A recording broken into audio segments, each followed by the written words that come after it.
Themistocles, Part 1. As for Themistocles, his family was not of sufficient rank to contribute to his fame. His father, Neocles, did not belong to the highest aristocracy of Athens. He was from the Deme of Phrear, part of the Leontide phyle.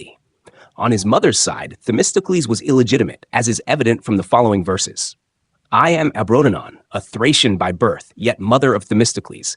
I bore to the Greeks a man of great renown.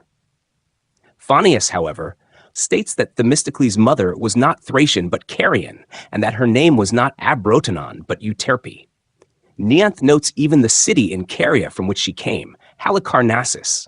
The illegitimate gathered at the Kynosarges, a gymnasium outside the city gates dedicated to Heracles, because among the gods he too was of impure blood, being considered illegitimate through his mortal mother. Themistocles persuaded certain young aristocrats to attend Kynosarges and exercise there with him. They began to go. By this cunning, it is said, he erased the distinction between full citizens and the illegitimate. Yet it is indisputable that he had some connection to the family of the Lycomedae. He himself rebuilt and adorned with paintings, as Simonides recounts, the ancestral shrine of the Lycomedae at Phlius, burned by barbarians. Part 2. Even in childhood, Themistocles, by all accounts, was full of restless ambition, naturally intelligent, and developed in himself a disposition toward exploits and public affairs. During hours of leisure, after finishing his studies, he did not play or remain idle like other children, but was found contemplating and composing speeches for himself. The subject of these speeches was the accusation or defense of some child. Therefore, his teacher often said to him, "Boy, nothing mediocre will come of you, but something very great, either good or evil." Indeed, he learned lazily and reluctantly those subjects taught for moral development or for pleasure and noble pastime. But what was taught for intellectual training or practical life he, it seems, loved beyond his years, relying on his natural gifts.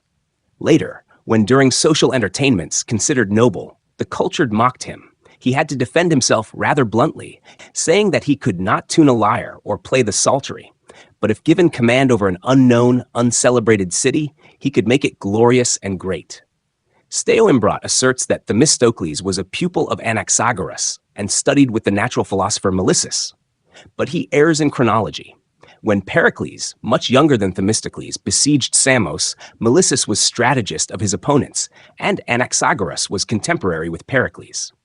It is therefore better to trust those authors who claim Themistocles was a follower of Nicephilus of Phrear. The latter was neither a teacher of rhetoric nor one of the philosophers called physicists. He pursued what was then called wisdom, which in fact was the skill of managing state affairs, practical acumen. Nicephilus inherited this teaching from Solon and transformed it into a philosophical school. Later teachers applied legalistic sophistry to it and turned it from deed to word. They were called sophists. Themistocles associated with this Nicephilus when he was already active in public life. In his early youth, Themistocles was uneven and fickle. He followed only the dictates of nature, which without the guidance of reason and education produced in him great swings in both directions, and often veered toward the bad. He himself later admitted this, saying that even the most unruly colts become excellent horses if properly trained and disciplined. From these traits, some authors invented tales of his father's renunciation of him, or of his mother's suicide from shame over her son. These accounts are considered false. On the contrary, some report that his father, seeking to divert him from public activity, pointed out the old triremes left neglected on the shore. In the same way, he said, the people treat public officials when they prove useless. Part 3. Yet public life, it seems, attracted Themistocles early and violently. He was seized by a strong thirst for fame, which from the outset, desiring the leading role, led him boldly into hostile relations with powerful men holding the highest positions, particularly Aristides, son of Lysimachus, who always took the opposite course. Yet their enmity, it is thought, began for a trivial reason. Both had fallen for the beauty Stesilaus, a native of the island of Ceos, as the philosopher Ariston recounts. From that time, they were constantly at odds in public affairs. Differences in lifestyle and character seem to have intensified their divergence. Aristides, gentle and noble, in public affairs sought not popularity or fame, but the welfare of the state. guided by prudence and justice. Thus, he was frequently compelled to oppose Themistocles and hinder his rise, as Themistocles sought to engage the people in various enterprises and enact major reforms. It is said that Themistocles burned with such mad ambition for glory and so passionately desired great deeds that even in youth, after the battle with the barbarians at Marathon, when all spoke of Miltiades' strategic genius, he was often lost in thought, sleepless at night, abstaining from customary feasts. When asked about this and the change in his conduct, he replied that the trophy of Miltiades kept him awake.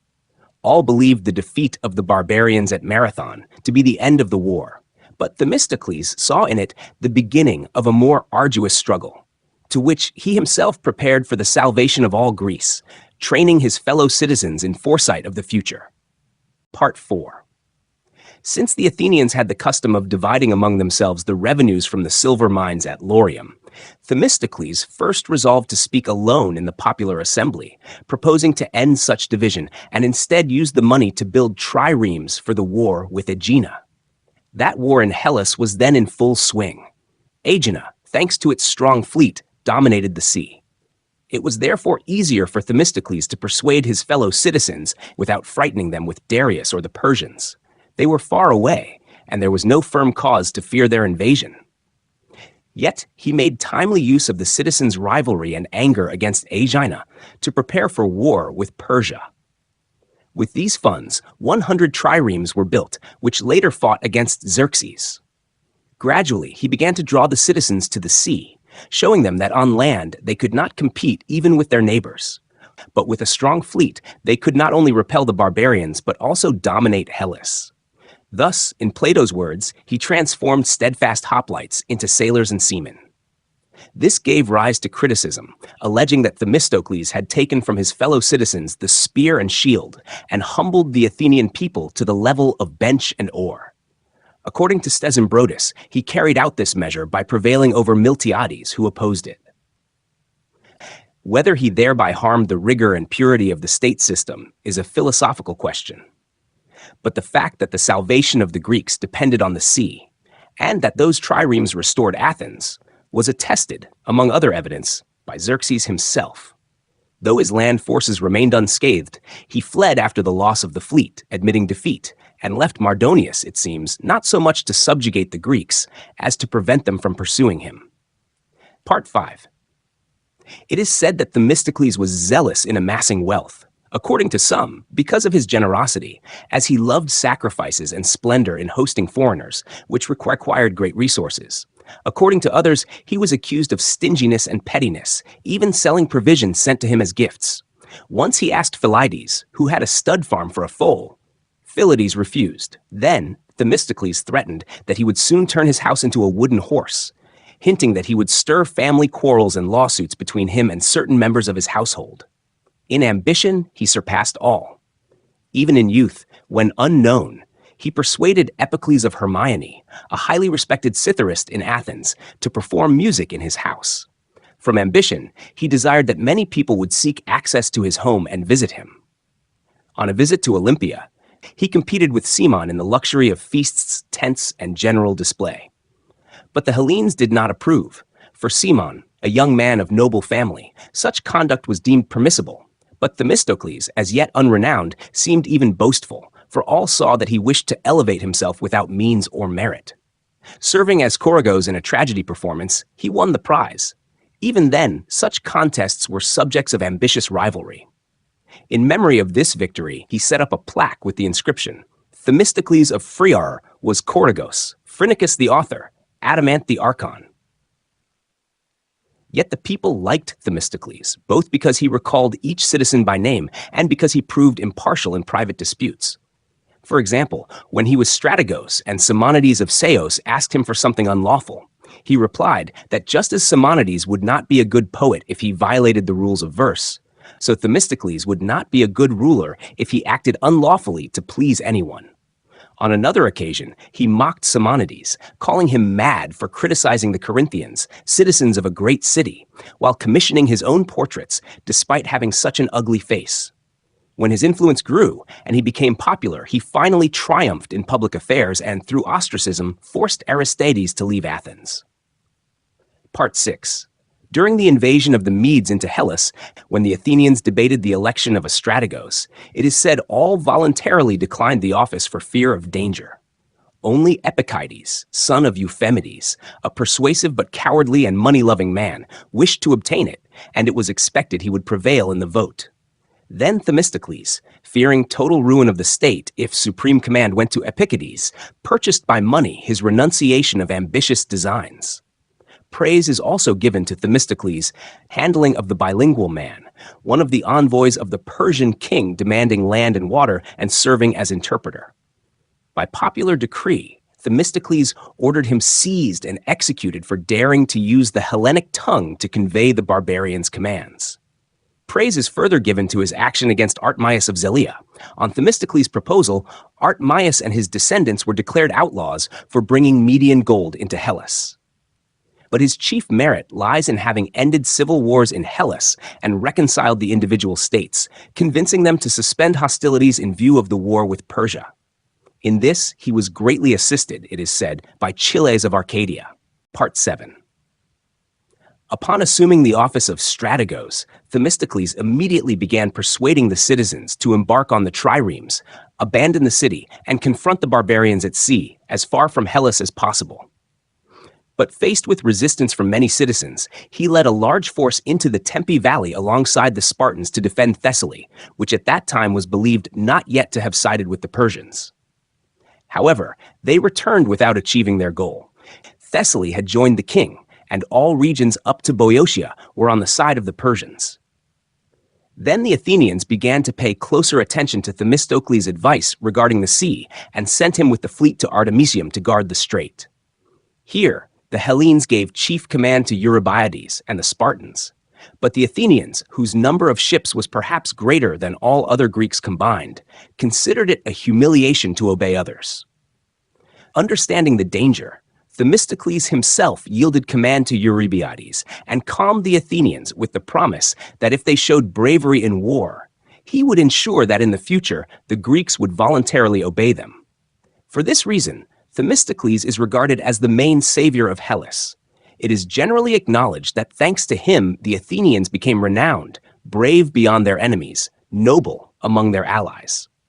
When the barbarian fleet approached the Athenian harbors, Eurybiades, frightened by the number of ships arrayed against him, and learning that another 200 were sailing around Skiathos on the other side, wished to return as soon as possible to the interior of Hellas, join the Peloponnesus, and bring additional land forces to protect the fleet. He considered the king's naval power utterly insurmountable.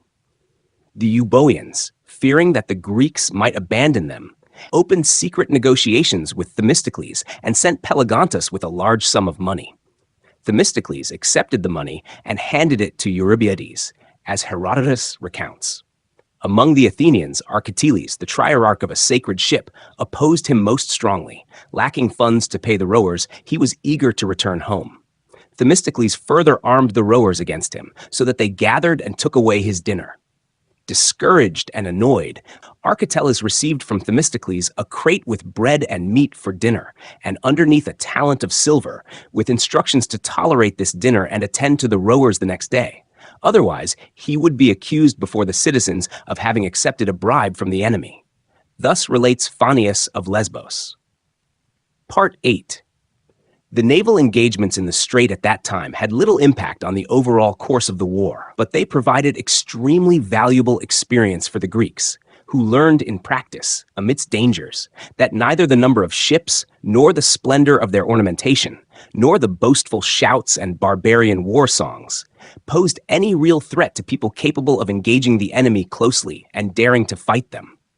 That such things should be disregarded, and one should rush at the enemy and fight hand to hand. Apparently, Pindar also understood this clearly, saying regarding the battle at Artemisium, "There the sons of Athens laid a glorious bulwark of freedom." Indeed, the beginning of victory is courage. Artemisium is the coast of Euboea beyond Hestiaea, facing north, and opposite it lies Olizon, in the land once under the control of Philoctetes. At Artemisium, there is a small temple of Artemis, called the eastern.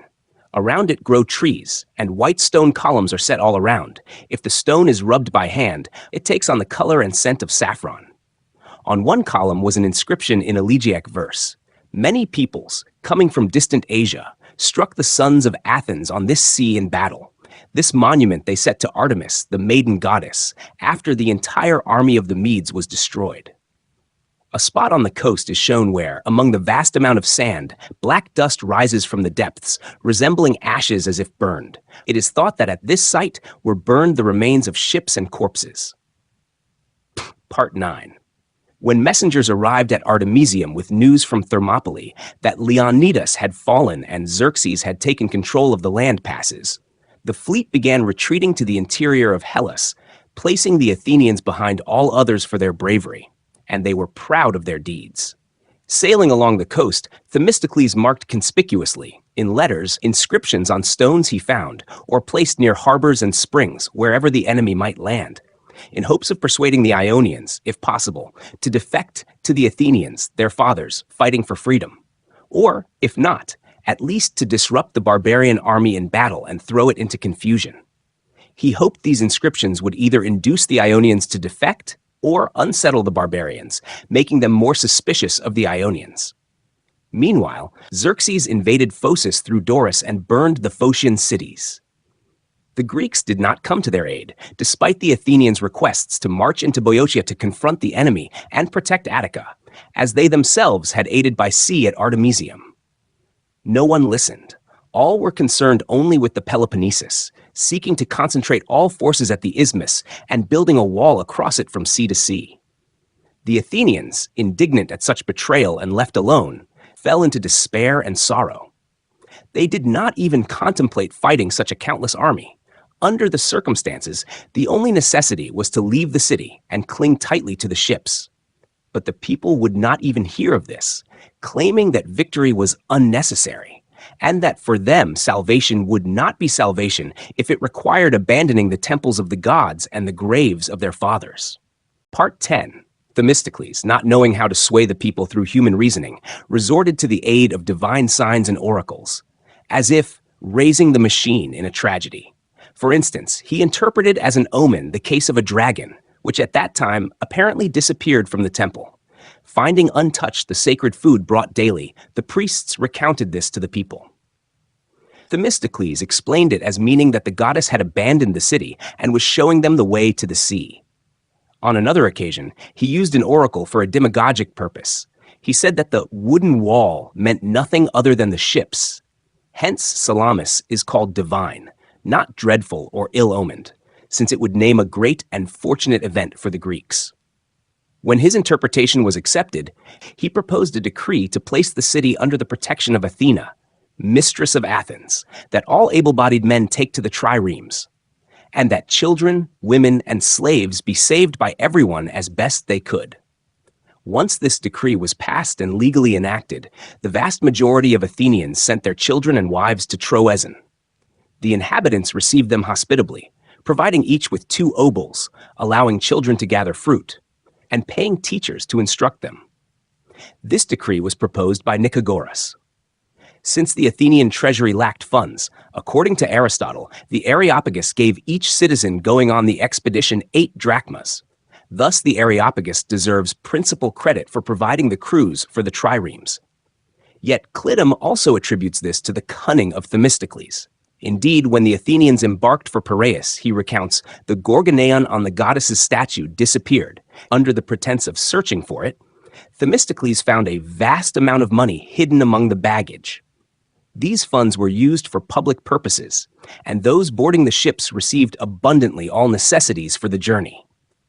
As the entire city departed on ships, the spectacle inspired pity in some and wonder at such courage in others.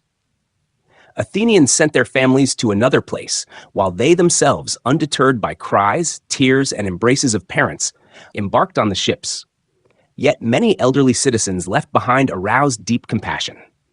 Some touching impressions were made by domestic animals accustomed to humans, which ran plaintively around their masters boarding the ships.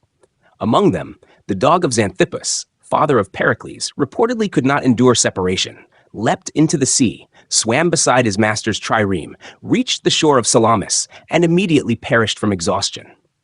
There, where the monument called Kinosema is still shown, is said to be her grave. Part 11. These deeds of Themistocles were great. Equally great was the next. He noticed that citizens regretted Aristides and feared he might, in anger, side with the king and destroy Hellas. He had been ostracized before the war, defeated by Themistocles. Therefore, he proposed a decree allowing all exiles, except those banished for murder, to return home and, together with all citizens, contribute to the welfare of Hellas in deed and word. Out of respect for Sparta, the chief command of the fleet was given to Eurybiades, a weak-willed man, fearful of danger. He wished to weigh anchor and sail to the Isthmus, where the Peloponnesian land forces were assembled. Themistocles objected. It was then, it is said, that the famous phrase was uttered.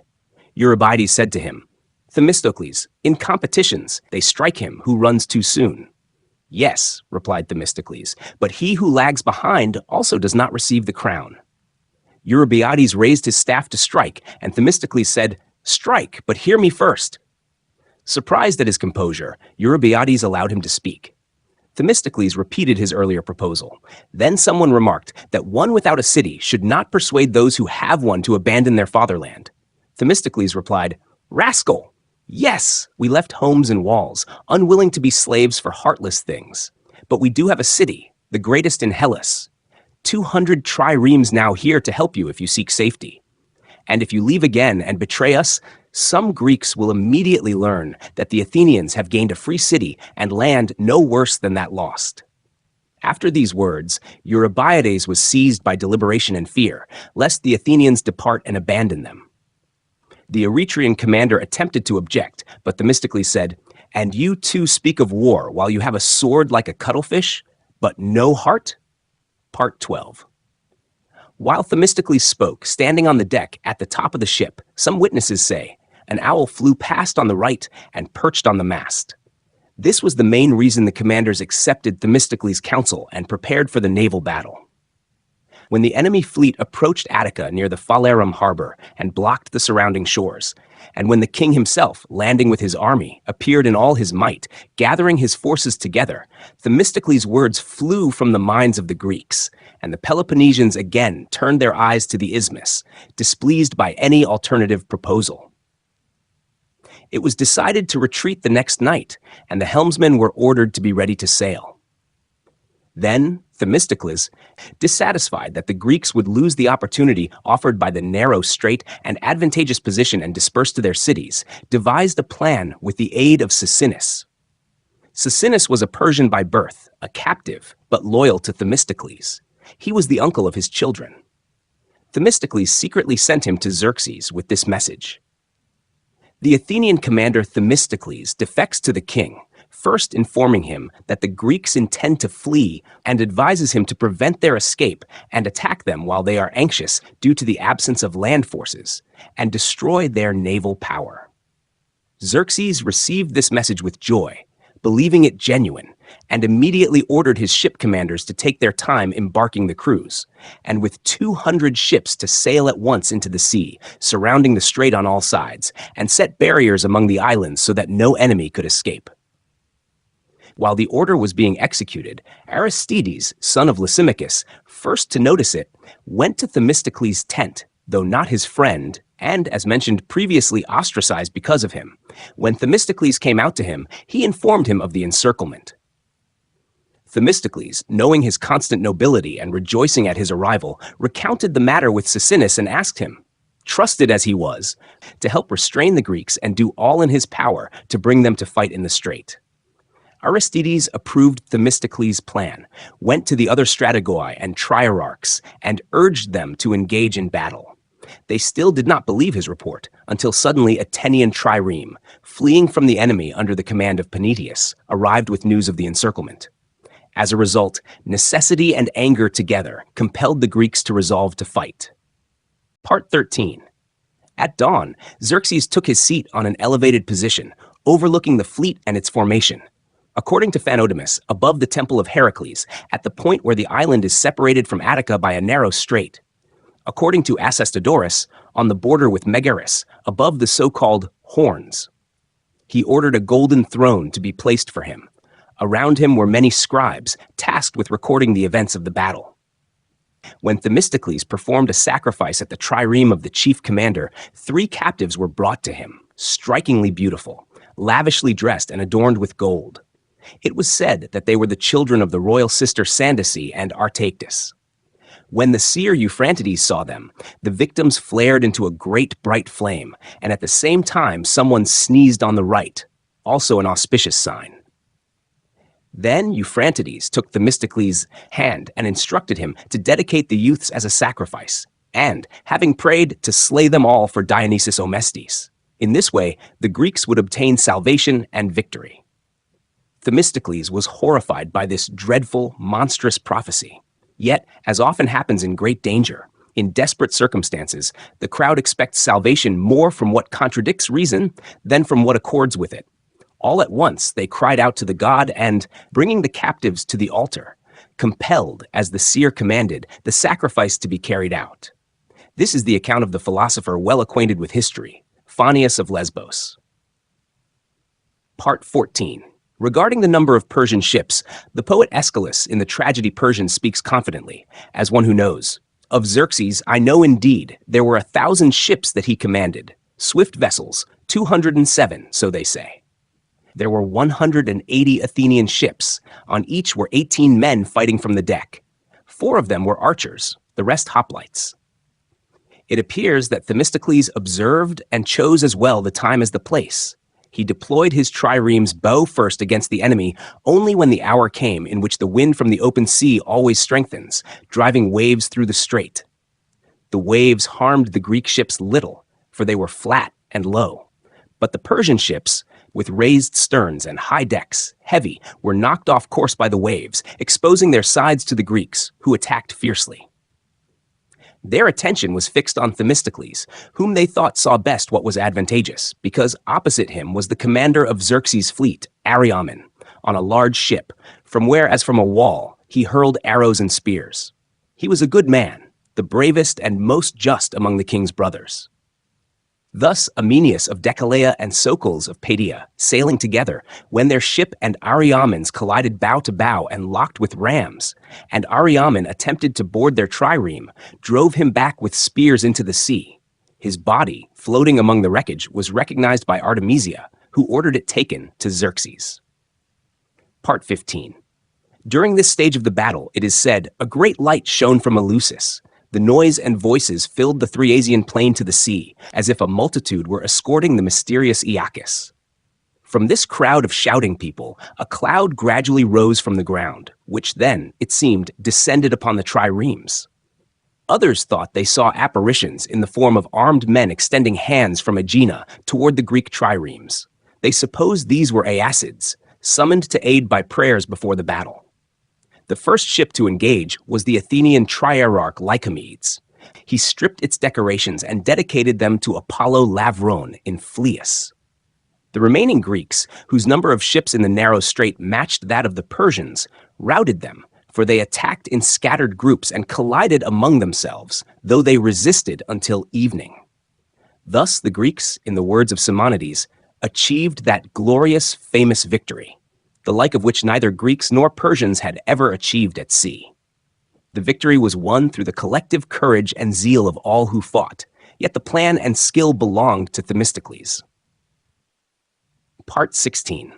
After the naval battle, Xerxes still could not reconcile himself to failure and attempted to transfer his land army to Salamis via causeways to attack the Greeks, erecting a barrier in the strait.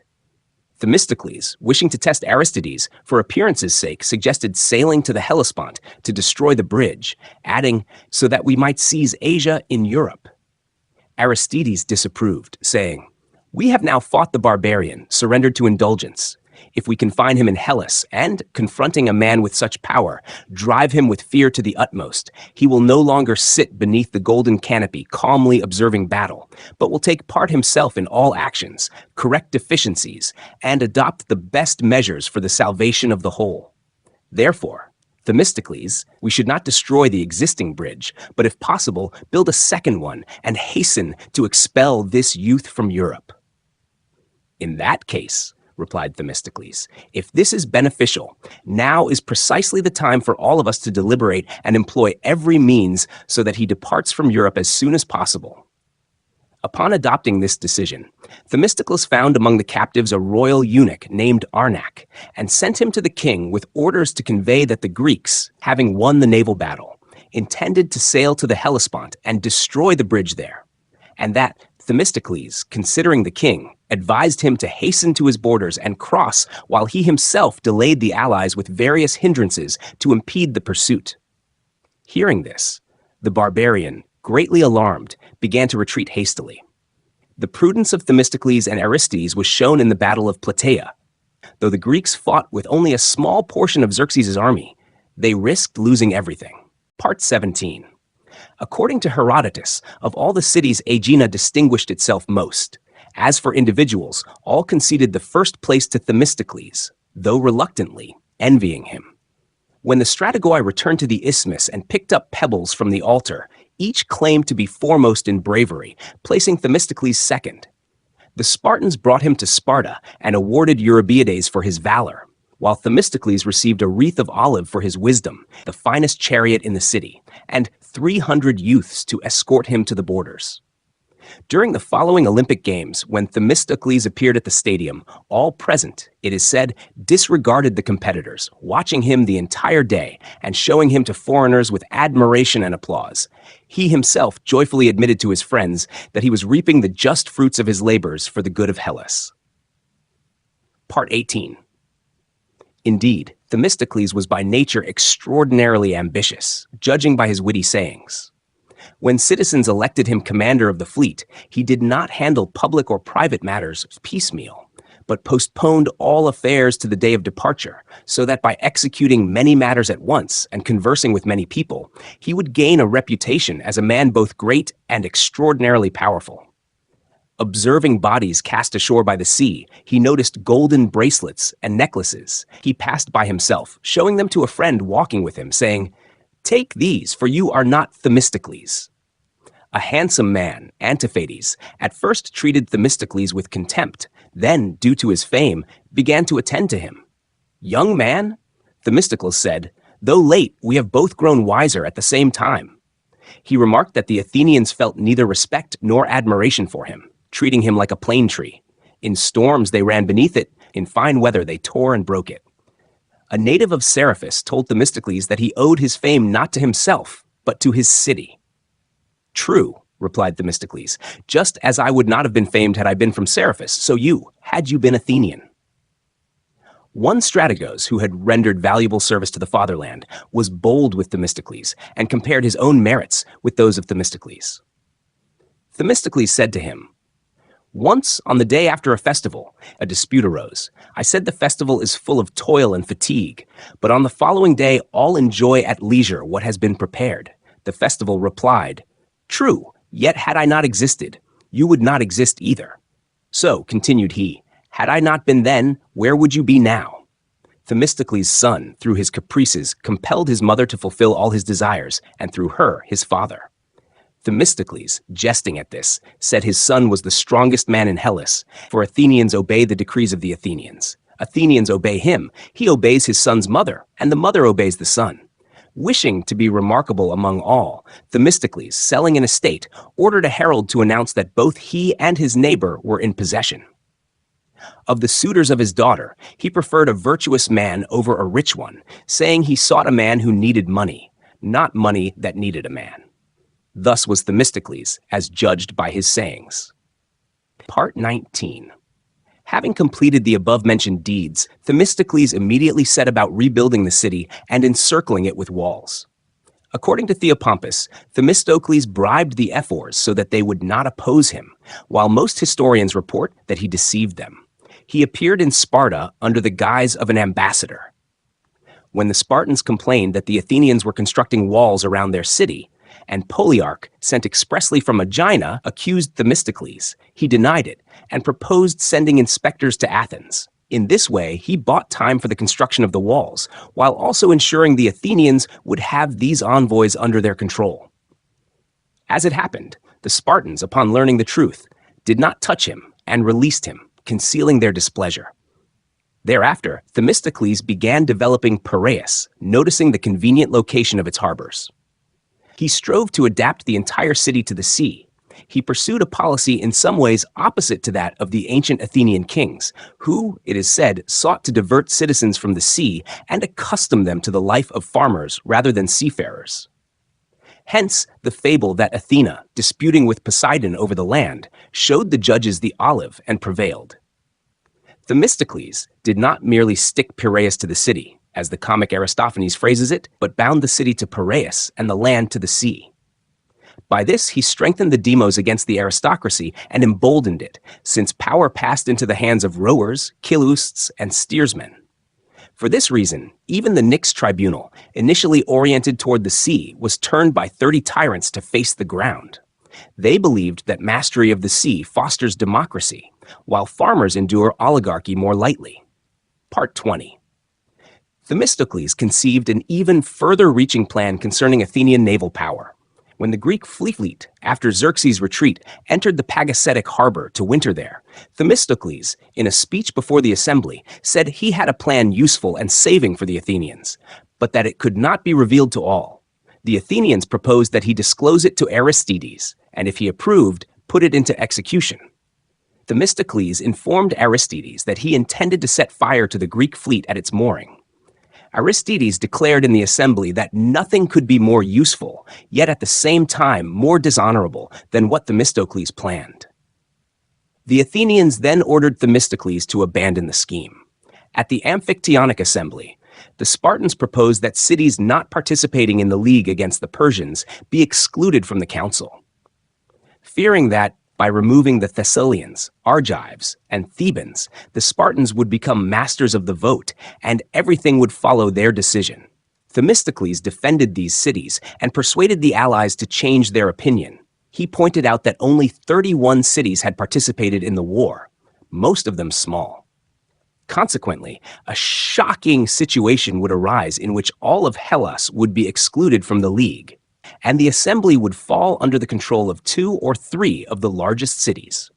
Primarily on this account, Themistocles incurred Spartan hostility. Thus they began to honor Cimon more and to promote him as Themistocles' political rival. Part 21. Themistocles was disliked even by the allies for traveling among the islands and collecting money from them. Thus, according to Herodotus, when he demanded funds from the inhabitants of Andros, they responded with the following words. He claimed to bring with him 2 gods, persuasion and compulsion. They answered that they had 2 great goddesses, poverty and need, which prevented them from giving him money.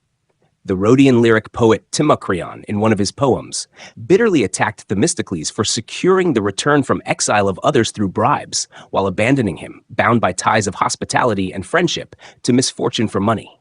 His words are, "You may praise Pausanias, and you may praise Xanthippus, praise Leucides as you will, but I exalt Aristides alone, son of sacred Athens, the best man among all men. Themistocles is hateful to Latona, liar, base traitor. Seduced by vile money to Timocreon, who was his friend, he denied return to his native city of Ialis. Taking 3 talents of silver, he sailed away. Go to your doom. A heap of money he has, yet at the isthmus he served only cold meat. All ate, wishing Themistocles would not see the spring." Even bolder and more reckless invective follows from Timocreon against Themistocles after his exile and condemnation in another poem, which begins, "Muse, glorify this song forever among the Hellenes. Such honor befits it." It is said that Timocreon's exile for siding with the Medes was in part due to Themistocles. So, when Themistocles was accused of allegiance to the Medes, Timocreon composed these lines. It seems that not only Timocreon was a loyal friend to the Medes. There are others, not better than him. No, I alone have not become a fox. There are foxes craftier than I. Part 22. As fellow citizens already readily believed various slanders against Themistocles out of envy, he was compelled to trouble them in the assembly with frequent reminders of his deeds. "Why?" he said to the discontented. "Do you tire of receiving benefits repeatedly from the same people?" He incurred further public displeasure by building a temple to Artemis, which he named the Best Counselor, hinting that he had given the city and all the Hellenes the best advice, and also situating this temple near his house in Melite, where executioners now throw the bodies of the condemned, and where they place the garments and nooses of the hanged and slain. Even in later times, a small statue of Themistocles was preserved in the temple of the Best Counselor, showing that he possessed not only the soul, but the appearance of a hero. Because of all this, Themistocles was subjected to ostracism, intended to destroy his authority and eminent position. The Athenians commonly did this to anyone whose power they considered burdensome or incompatible with democratic equality. Ostracism was not a punishment, but a means to appease and diminish envy, which rejoices in the humiliation of the outstanding and, breathing hostility toward them, subjects them to such dishonor. Part 23. Exiled from his homeland, Themistocles lived in Argos. The affair with Pausanias gave his enemies cause to act against him. His accuser in treason was Leobot, son of Alcmaeon from Agravila. Spartans also participated in the accusation. Pausanias, engaged in carrying out his plan of known treachery, initially concealed it from Themistocles, though he was his friend. But seeing Themistocles exiled and indignant, Pausanias grew bold and invited him to participate, showing him letters from the king, urging him to oppose the Hellenes as ungrateful scoundrels. Yet Themistocles refused firmly and declined to take part. Moreover, he revealed nothing of the proposal to anyone. Perhaps he expected Pausanias to abandon it, or that it would come to light in another way, as Pausanias had undertaken a reckless and dangerous venture. Thus, after Pausanias' execution, certain letters and documents related to this affair were found, casting suspicion on Themistocles.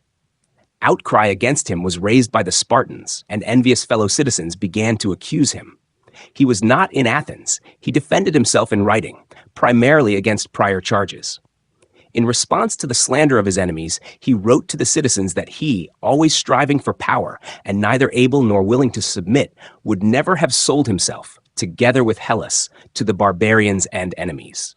Nevertheless, the people believed the accusers and sent men tasked with arresting him and bringing him to trial before the assembly of the Hellenes. Part 24. But Themistocles anticipated this and crossed over to Corcyra. He had once rendered a service to this city. They were in dispute with the Corinthians. Themistocles was chosen as arbitrator, and he reconciled the feuding parties, deciding the matter so that the Corinthians paid 20 talents, while both sides would jointly possess Leucas as their shared colony. From there, Themistocles fled to Epirus. Pursued by Athenians and Spartans, he entrusted himself to dangerous and uncertain hopes, seeking refuge with Admetus, king of the Molossians.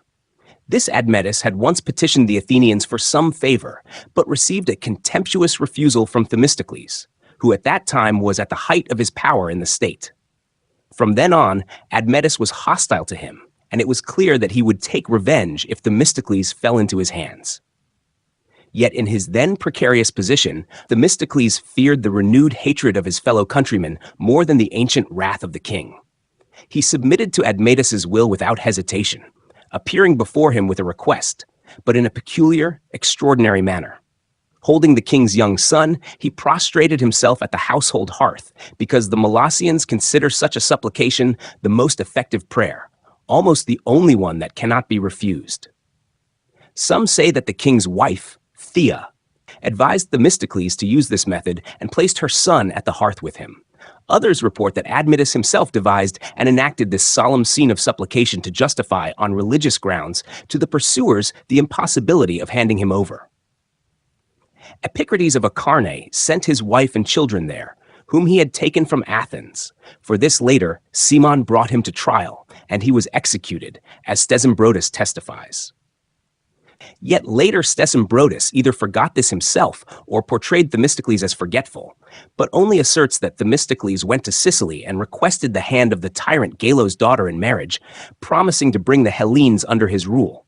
But Gelo refused him, and so Themistocles went to Asia. Part 25. However, it is improbable that this occurred. Theophrastus, in his work on kingship, recounts that when Gelo sent horses to Olympia for the competition and set up a lavishly adorned tent, Themistocles, in the assembly of the Hellenes, delivered a speech that the tyrant's tent should be plundered and the horses barred from the contest. Thucydides reports that Themistocles, arriving at another sea, sailed from Pydna, and none of his companions knew who he was until a storm carried the vessel to Naxos, which was then under siege by the Athenians. There, out of fear, Themistocles revealed himself to the shipowner and helmsman, partly through entreaties, partly through threats that he would accuse them before the Athenians, claiming that they had knowingly, rather than unknowingly, taken him aboard for a bribe. He forced them to sail past the island and land on the shore of Asia. Much of his wealth was secretly transported by means of his friends and reached him in Asia. And the amount of money discovered and confiscated was, according to Theopompus, 100 talents, and according to Theophrastus, 80, whereas before entering political life, he did not possess even 3 talents. Upon arriving in Cumae, Themistocles noticed that many coastal residents lay in wait to seize him, especially Ergotulus and Pythagoras. This hunt was profitable for those seeking gain by any means, as the king had offered 200 talents for Themistocles' head. Therefore, he fled to the Aeolian town of Eryx, where no one knew him except Nicogen, bound to him by ties of hospitality, the owner of the largest estate in Aeolia, who was acquainted with the royal courtiers. He hid there for several days. Then, after offering some sacrifice, following dinner, Nicogen's children's uncle, Olbius, in a state of ecstasy and inspired by a deity, proclaimed in verse, "Voice of night, grant night thought and victory to night." After this, Themistocles went to sleep and dreamed that a dragon coiled along his belly and crawled toward his neck. Touching his face, it transformed into an eagle, embraced him with its wings, lifted him, and carried him far away. Suddenly, a golden caduceus appeared, and the eagle set him down safely, and Themistocles was freed from terrible fear and anxiety. Thus Nicogen sent him off, devising the following stratagem. Most barbarians, especially Persians, are naturally possessed of fierce and savage jealousy.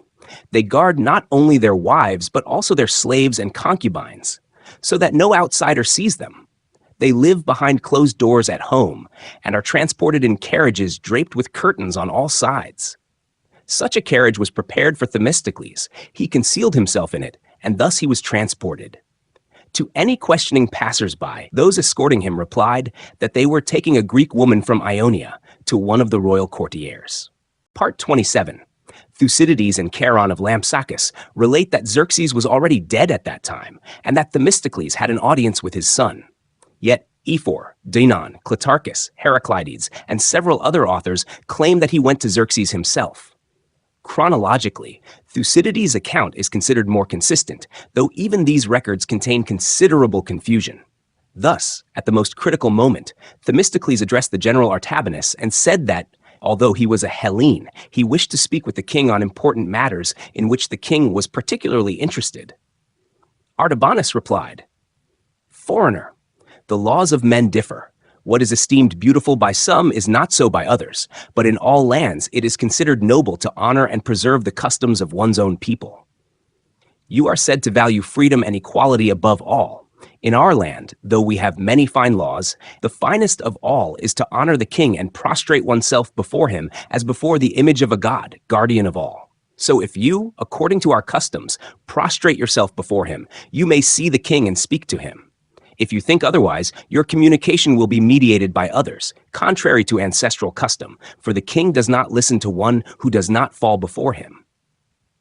Hearing this, Themistocles said, "No, Artabanus, I have come to magnify the glory and power of the king. I myself will obey your laws, since it pleases the God who exalted the Persians, and through me even more will fall before him than at present. Therefore, let nothing prevent me from telling him what I wish to say." "But who are you, and how shall we report on you?" asked Artabanus. "By your mind, you are not like an ordinary man." "No one can know this before the king," answered Themistocles. So reports Fannius, and Eratosthenes, in his work on wealth, adds that Themistocles obtained the opportunity to speak and become acquainted with the general through an Eretrian woman with whom he lived. Part 28. Thus Themistocles was brought before the king. He prostrated himself before him, then rose and remained silent. The king commanded the interpreter to ask who he was. When asked, Themistocles said, "To you, king, comes Themistocles of Athens, an exile, persecuted by the Hellenes. The Persians have suffered much harm from me, but even greater good, for I prevented the Hellenes from pursuing them, and through the salvation of Hellas, the security of their homeland allowed me to render service to you as well. As for myself, in my present plight, I claim nothing. I have come ready either to accept your favor, if you reconcile with me, or to entreat you to lay aside your anger, should you remember any wrong. Yet regard my enemies as witnesses of my service to the Persians, and use my misfortunes to demonstrate your magnanimity rather than to gratify your anger. By sparing my life, you save a man who comes to you in supplication. By destroying me, you destroy one who became an enemy of the Hellenes." After this, Themistocles reinforced his words by invoking divine will, recounting a dream he had in the house of Nicogenes, and the oracle of Dodonian Zeus, which instructed him to go to one whose name coincided with that of a god. He inferred that the god was sending him to the king, as both were great rulers sharing the same name. The Persian gave him no reply, though he admired the greatness of his spirit and his courage. Among his courtiers, however, he considered this the greatest fortune. And, after praying that Arimanes would always instill in the enemies the desire to expel the best men from their lands, he offered sacrifice to the gods, and immediately held a banquet, and that night in his sleep cried thrice with joy, "The Athenian Themistocles is in my hands." Part 29. The next morning, the king summoned his courtiers and ordered Themistocles to be brought in, who expected no favor, seeing that the courtiers, upon learning his name as he entered, were hostile and reproached him. Moreover, as Themistocles approached the king, passing by the general Roxas, the latter quietly sighed and said, though the king was seated and all others silent, "A Hellenic serpent, changing its colors. The king's good genius has brought you here." Yet, when he stood before the king and again prostrated himself, the king greeted him kindly, saying that he already owed him 200 talents, for by bringing himself, he was entitled to the reward designated for one who delivers another. The king promised him even greater favors, encouraged him, and allowed him to speak openly on Hellenic affairs as he wished. Themistocles replied that human speech is like a patterned carpet. Like the carpet, speech, when unfolded, displays its designs, but when folded, conceals and distorts them. He requested time to do so. The king liked the comparison and suggested he set a period. Themistocles asked for a year, learned Persian sufficiently, and began to speak directly with the king. To those far from the court, he gave the impression that he spoke of Hellenic matters. But as the king at court and among his courtiers introduced many innovations, Themistocles incurred the envy of the nobles, who believed he had the audacity to speak openly to the king, even against them. Indeed, the honors shown him were unlike those given to other foreigners. He accompanied the king in hunts and domestic affairs, gained access to the king's mother, became her man, and by the king's command studied the knowledge of the Magi. When the Spartan Demaratus requested a gift, the king granted him permission to pass through Sardis wearing the royal tiara. The king's cousin, Mitropavs, touching Demaratus's tiara, said, "In this tiara there is no mind for it to cover, and you will not be Zeus if you take the lightning." The king, angry at this request, drove Demaratus away, apparently irreconcilably offended. Themistocles interceded for him and persuaded the king to reconcile. It is said that subsequent kings, when Persia entered closer relations with Hellas and needed a Hellene, promised in writing that he would hold rank above Themistocles. Themistocles, when a great man whose favor many sought, reportedly once said at a lavish table to his children, "Children, we would have perished if we had not perished." According to most writers, Themistocles was granted 3 cities for sustenance, bread, wine, and fish, Magnesia, Lampsacus, and Myus of Cyzicus. Fannius adds 2 more, Percote and Palaskepsis, for bedding and clothing. Part 30. When Themistocles traveled to the sea on matters concerning Hellas, a Persian named Apixios, satrap of Upper Phrygia, plotted to assassinate him. Long before, he had bribed some Pisidians to kill him when he would stop for the night in the city of Leontocephale. At noon, it is said, the mother of the gods appeared to him in a dream and said, "Themistocles, avoid the lions' heads, lest you fall to a lion. In return, I demand from you Ptolemy as my servant." Alarmed by this vision, Themistocles prayed to the goddess, veered from the main road, took a roundabout route, and passed the place safely before stopping for the night. One of the pack animals carrying his tent fell into the river, so Themistocles' servants stretched the wet curtains to dry. Meanwhile, the Pisidians arrived with swords, but unable to see clearly in the moonlight, they thought it was Themistocles' tent and expected to find him asleep inside. As they lifted the curtain, the guards sprang upon them and seized them. Having thus avoided danger and marveling at the goddess's intervention, Themistocles erected a temple to Dindymene in Magnesia and appointed his daughter Ptolemy as priestess. Part 31. Upon arriving in Sardis, Themistocles spent his free time inspecting the architecture of temples and the many offerings dedicated to the gods. Among other things, he saw in the temple of the Mother of the Gods a bronze statue of a girl, called the Water Bearer, 2 cubits high. When he had been overseer of the waters in Athens, he had prosecuted thieves who diverted water. From the fines collected, he commissioned this statue and dedicated it to the gods. Perhaps moved by pity that his gift to the gods remained in captivity, or wishing to display to the Athenians the honor and influence he enjoyed with the king, he requested the Lydian satrap to send the statue to Athens. The barbarian, enraged, threatened to report this to the king. In fear, Themistocles sought the intervention of the harem, placating the satrap by giving gifts to his concubines, and thereafter acted with greater caution, wary of the envy of the barbarians. He ceased traveling throughout Asia, as Theopompus assures, residing in Magnesia, receiving large gifts, and enjoying honors equal to those of the most distinguished Persians. He lived in relative peace, for the king, busy with affairs in Upper Asia, paid little attention to Hellenic matters. Yet the uprising in Egypt, supported by the Athenians, the deployment of Hellenic warships to Cyprus and Cilicia, and Simon's dominance at sea, all these drew the king's attention and compelled him to act against the Hellenes to curb their strength. Troops were levied, generals dispatched to various fronts, and couriers brought orders to Themistocles from the king to attend to Hellenic affairs and fulfill promises. Yet Themistocles harbored no anger against his countrymen. Such great honor and influence did not drive him to war. Perhaps he even considered the enterprise unaccomplished, for Hellas still had great generals, among whom Cimon excelled with extraordinary military successes. Above all, out of respect for the glory of his own achievements and past trophies, he resolved nobly to end his life in a manner befitting it. He sacrificed to the gods, gathered friends, and offered them his hand. According to the most widespread tradition, he drank bull's blood. Others claim he took a rapidly acting poison and died in Magnesia, aged 65, having spent most of his life in politics and military command. Upon learning the cause and manner of his death, the king reportedly felt even greater respect for him and treated his friends and family with consistent favor. Part 32. Themistocles left children by Archippe, daughter of Lysander of Alopus, Archeptol, Polyeuctes, and Cleophant. Plato mentions the last as an excellent horseman, but otherwise of little worth. Of his eldest son, Neocles, died in childhood from a horse bite. Diocles was adopted by his grandfather, Lysander. Themistocles had several daughters. Ptolemy, by his second wife, married her half-brother Archeptol. Italia married the Chian Pamphildes. Sybaris married the Athenian Nicomedes. Nicomache married Themistocles' nephew, Phrasicles, who after his father's death went to Magnesia and took her from her brothers.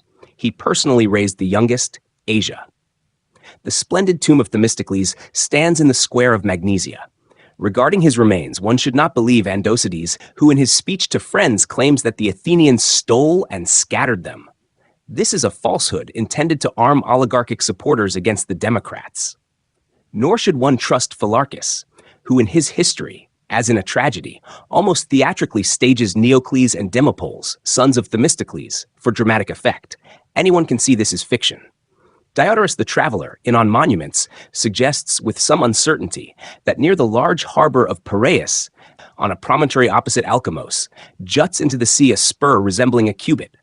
Rounding its inner side, where the water is calm, there is a large platform with a structure shaped like an altar. Themistocles' tomb. Diodorus believes that the comic poet Plato supports this view in the following verses. On a wondrous sight lies your burial mound. To all sailors it will send greeting. Who steers from the sea, who sails upon it, sees it, and watches as the boats hasten into contest. The descendants of Themistocles continued to receive certain honors in Magnesia down to our times. So did an Athenian named Themistocles, with whom we became close and friendly at the philosopher Ammonius's house.